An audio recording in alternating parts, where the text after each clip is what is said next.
This is the SEC Insider Hit. It's driven by the John Deere tractors at Mississippi Ag. Visit agup.com to find a retail location near you. Let's go.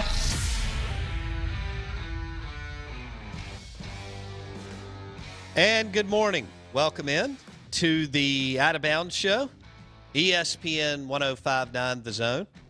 The SEC Insider Hit this morning is brought to you by Two Brothers Bar and Restaurant, Stark Vegas, Mississippi, right there in the historic Cotton District. Great menu and selection of drinks, upstairs, downstairs, balconies, outside area, everything that you want and need at Two Brothers. And we've got one of the Two Brothers owners, and I'm going to call him a super fan. When you have a rig in the outfield and you've been to the College World Series as much as Terry Powell's been, then you're a super fan. And T. Powell joins us on the Modelo guest line. How are you? Good morning. Man, good morning. Thanks for having me, Bo. Glad to be here. Glad to be here, especially in the basking of the glory of being a national champion. Why wouldn't you want to come out here and just be excited to be anywhere right now, touting Mississippi State colors and just reliving that magical moment. How many times have you been to the College World Series? 7.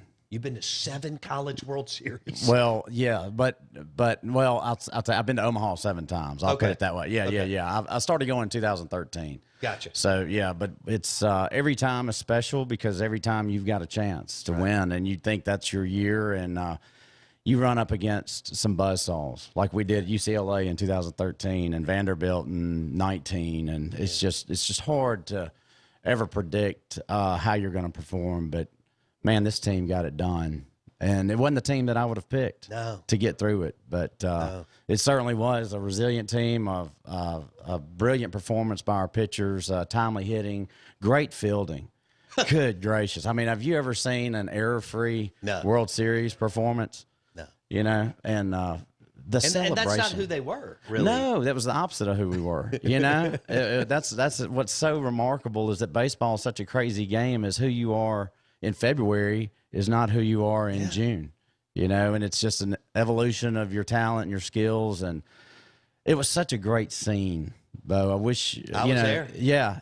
The Hilton after the game. You know, during the game, I really felt like, you know, after Kellen Clark's home run, that it was our time. Sure. You know, so you go up 9-0, late innings.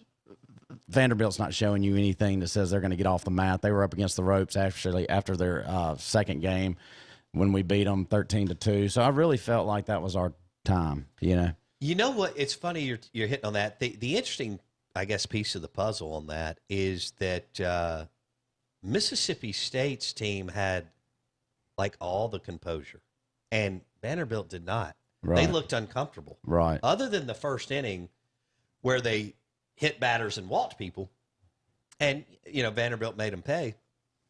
Other than that, Vanderbilt looked like the team that was not comfortable, and Mississippi State looked like the team that just, you know, total composure throughout the series. Right.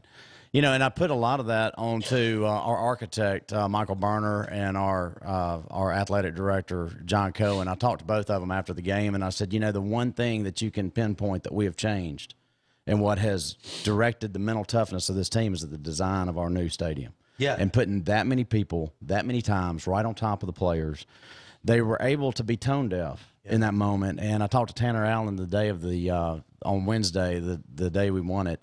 In the elevator, and we were making small talk about fishing and hunting, and somebody else in the elevator said, man, you don't look nervous at all. And I would have never asked him that question. And he said, no, we just believe, you know, and that was the attitude that they took. They just knew it was their time. They believed in the moment, and the moment was not too big for them. No. And it showed in the way we fielded the ball and the way the Vanderbilt didn't field the ball. Right. And it showed at our timely hits that we really didn't, and Tim Corbin hit on this, we didn't start our at-bats until we were 2 strikes. We were it's hard to look at our team from statistics and say how this team got to where they were. We weren't the best hitting team by statistics, but when we got our hits, we had more RBI efficiency than any other team because we got it when we had guys on base. And we pitched a lot less than the other teams did. Well, too. you text me that yesterday. I mean, what about Lamonis and Foxhall holding the staff back for 4 months or so that they would be fresh in the postseason? That helps you so much in that season, but it helps you in future seasons too, because if you've got a stud ace son who's coming up through the league and you want him to get the best college experience so that he can make the most of his baseball career, where are you going to send him? Right. To a guy that's going to go out there and think about his coach's career or think about your son's career. And that's what Mississippi State's really built its foundation on, is not burning guys' arms up. Right. And having them ready for when their time to shine. And I thought his decision makings, he pushed all the right buttons at all the right time. His Citadel experience is really paying off big time for Mississippi State. And I'm so excited. That may be the most brilliant coaching hire we've ever made, and he may be the most brilliant coach Mississippi State has ever had. It's interesting you say that. Terry Powell joining us on the Out of Bounds show. So Cohen modernized the program, and then he tees up Lamonis, and Lamonis takes advantage of it. You got to give him props, as you said, to Gotro and Foxhall too. But to manage the roster the way they did this year in a COVID year, and with everybody loaded because so many players decide to come back and win it right on a year like that. And it's the most out-of-kilter roster. We had 20 pitchers. We had 15 defensive players. Right. Who has a roster like that and wins a national championship with it?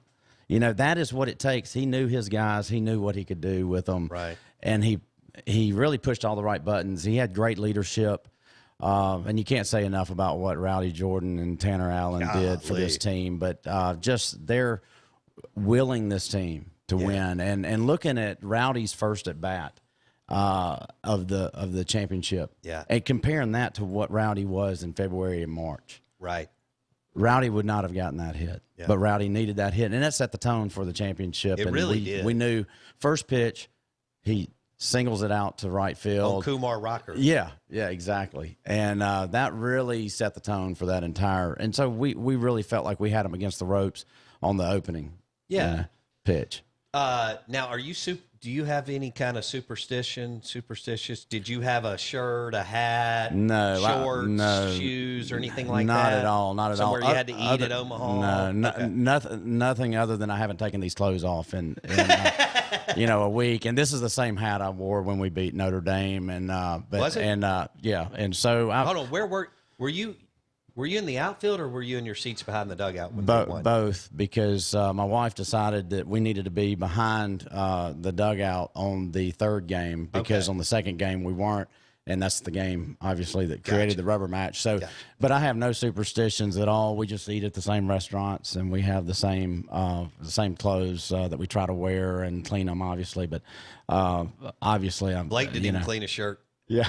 Game 2 to game 3? No, seriously. So here's the thing. I asked him, I was like, you can still have the superstitious piece by wearing the same shirt. It's okay if it's clean. No, if you wash he said the win no. out. So I mean, I speak for everyone in baseball land when I say that if you wash the uniform, it holds no juju. Yeah, the juju is in the uniform. If you wash it out, it's done. And so, I mean, it's true. The two girls behind me had in game 1 of the Vanderbilt Championship Series had washed their jerseys after the Texas game on Saturday. Obviously, that's why we lost. Right. Shout out to those Got two. it.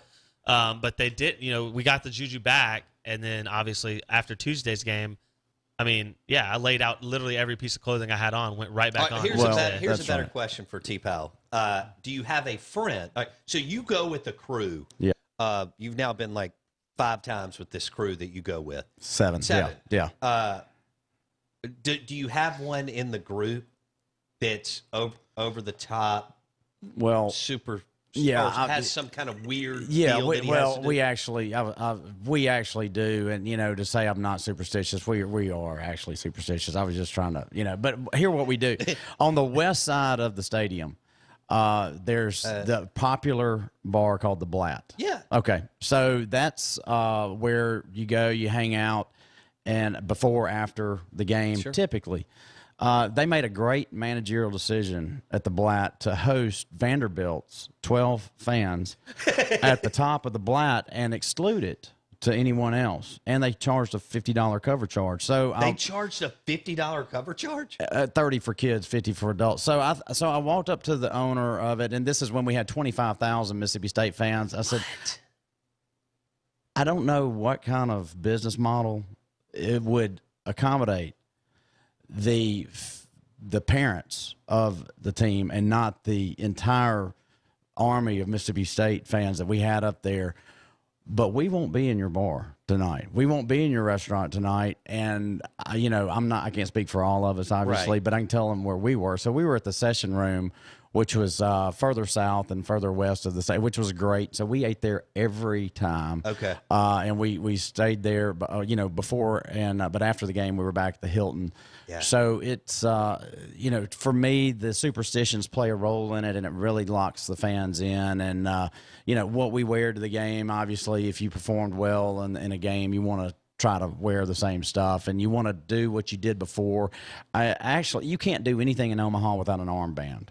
Okay, you can't breathe in Omaha. If you need a band for that, you need an armband if you want to walk into. So they didn't give me an armband on the championship game. That's true. So I walked out and I told the lady, I said, "You have to stand right here." This is the waitress.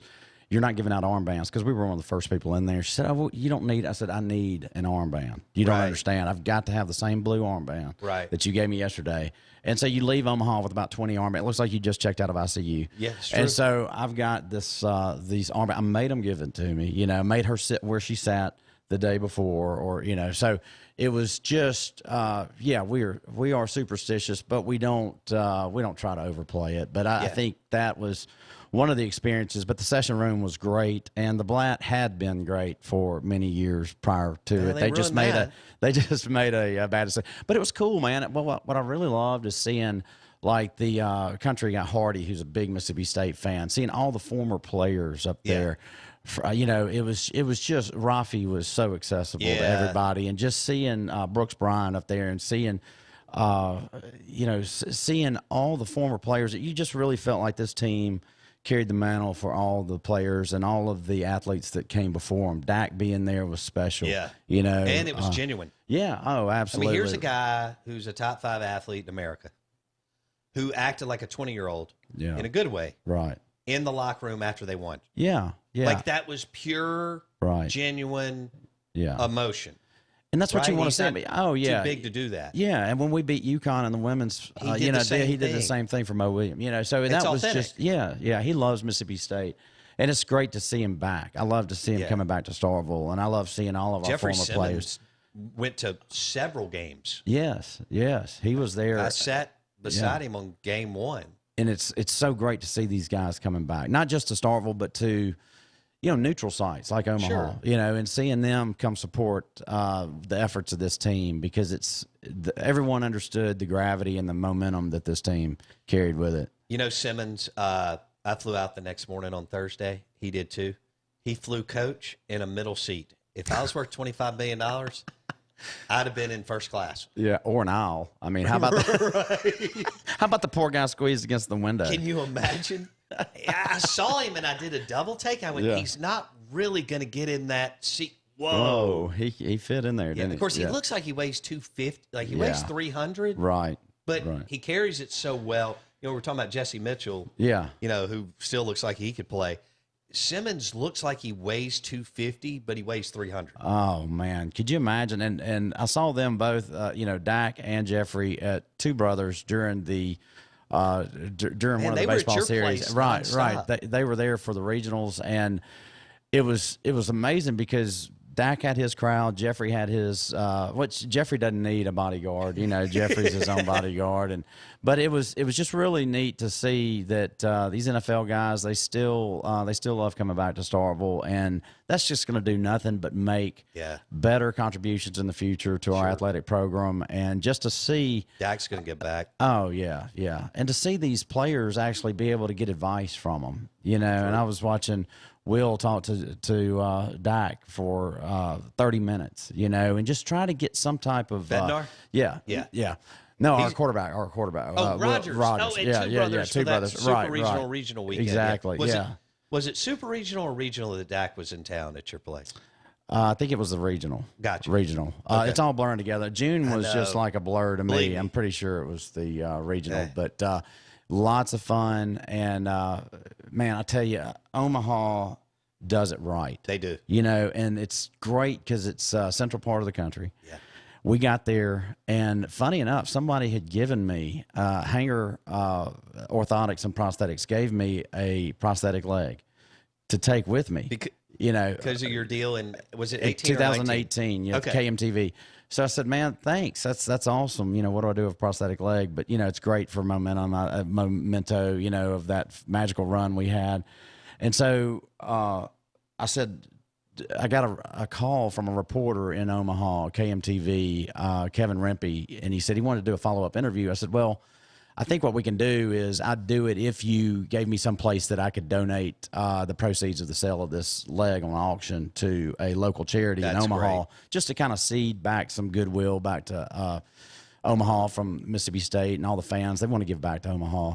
Turns out he got me in touch with PACE, which is Police Athletics for Community Engagement. One of their policemen on the police force that is a former Mississippi State baseball player, Mark Gillespie, from 1981's College World Series team. Was an outfielder. He's in Omaha? Yeah. He's on the police force out there in Omaha. And he gave so they actually coach little league teams, inner city, free of charge. They cost them nothing. Flag football, baseball, soccer, and CrossFit. And that's these kids in inner city Omaha now have policemen as role models and as mentors. That's awesome. And that becomes just a huge deal because if any crime is committed, they go straight to their coach. They can tell them who did it. It's a great network of getting people out of the streets and onto the baseball, onto the football field, and it's all free of charge. So we gave money to that organization while we were there. And while we did that, Cubby's, which is a local business in Omaha run by a Mississippi State guy, it's a local grocery store, corner grocery store. They saw what we were doing. It was all over Twitter. He said, look, I see what you're doing, Thirsty Gringo. We're going to donate $100 for every strikeout in the College World Series. We had 70 strikeouts. They donated $7,000 to PACE. Our auction on the prosthetic leg went for $650. Brad Bounds got it. And so we donated just under $8,000 to a local charity up there as Mississippi State fans, and with just the notoriety of being up there. So it turned out to be some goodwill that we were able to do. That's what Omaha has going for it. Yes, that's a great story. Terry Powell with us on the Out of Bounds show, one of the owners of Two Brothers and super fan for Hail State baseball. That is a great – so my parents had a right field spot in the late 70s, early 80s, and I used to catch home run balls from Gillespie and Castoria. Oh, really? Yes. Oh, wow. Wow. Well, I saw him in Memphis 80 Chicks. and 81. So he played for the Memphis Chicks for a couple of years.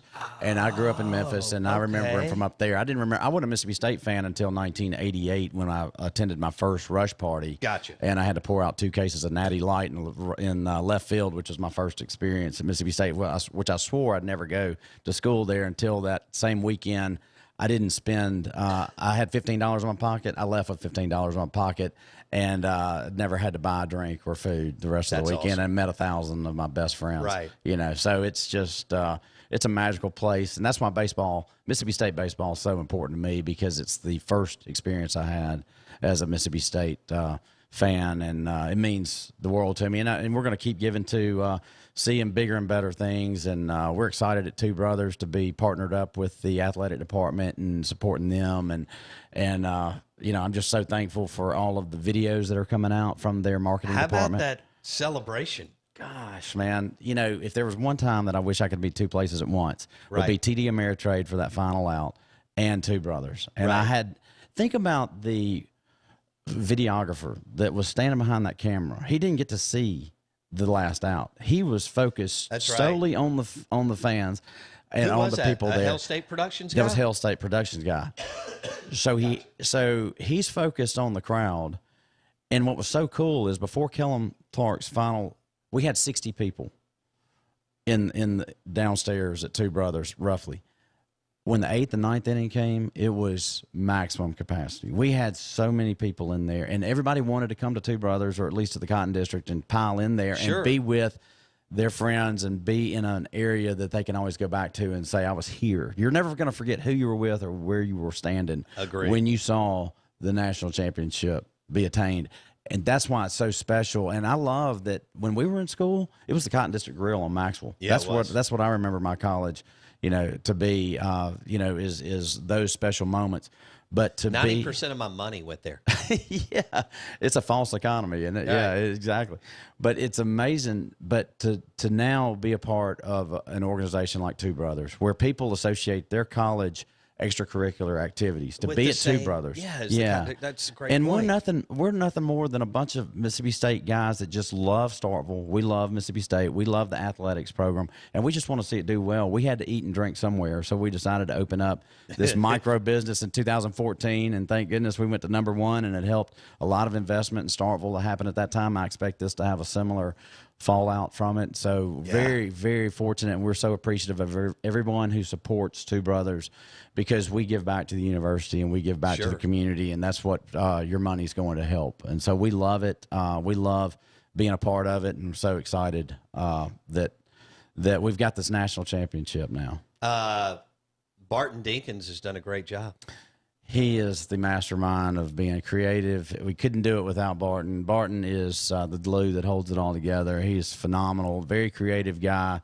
He is very creative. Yeah, and just a good soul. He's just a good guy that you'd want to just have a beer with and hang out with. He's just a good-hearted guy, and people love working for him. When we were going through all of the employee hardships, we didn't have that as much. People wanted to be around Barton, and I can't take any credit for that. That's all Barton. And I've got a minute. Is the new building everything y'all wanted it to be? And more. We couldn't expect any more out of it. And now that we have this outside venue to our west, it's made it a music venue now and outdoor seating. So spillover, we're just 58 days away from kickoff against Louisiana Tech. So we're excited. We've got plenty of room for people to come, eat with us, and celebrate and continue celebrating this national championship.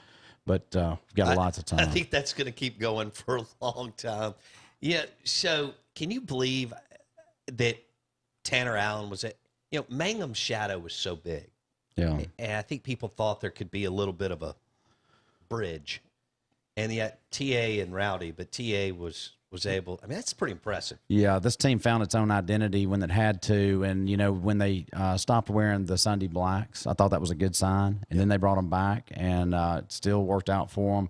But Jake and Elijah were two guys that I thought the world of, so I texted them both on Wednesday morning, and I said, your legacy is still alive, and it taught these kids how to win, or these guys how to win. And so they would have been there if they could have. Yeah. So they were with us in spirit and with their legacy. That's what's one of the greatest things. The guys that came before them helped pave the way for where they are. No question. Terry Powell in the house with Two Brothers, and I'm just going to go ahead and say it. Hail State baseball super fan. Got the rig in the right field, and then, of course, the seats in the grandstands. T. Powell, thanks, buddy. Appreciate you stopping by. Thank y'all. Thank you. And when you go through Stark Vegas, hit Two Brothers on University in the historic Cotton District. Thanks for listening to the show. If you missed any of it, you can go to Apple Podcast and search the Out of Bounds Show. We would love for you to subscribe. And you can also go to Facebook and see all the cool video that we do. Search the Out of Bounds Show. Hope you have a great Thursday. Thanks for listening to the show. And ESPN 105.9 The Zone. We'll see you tomorrow.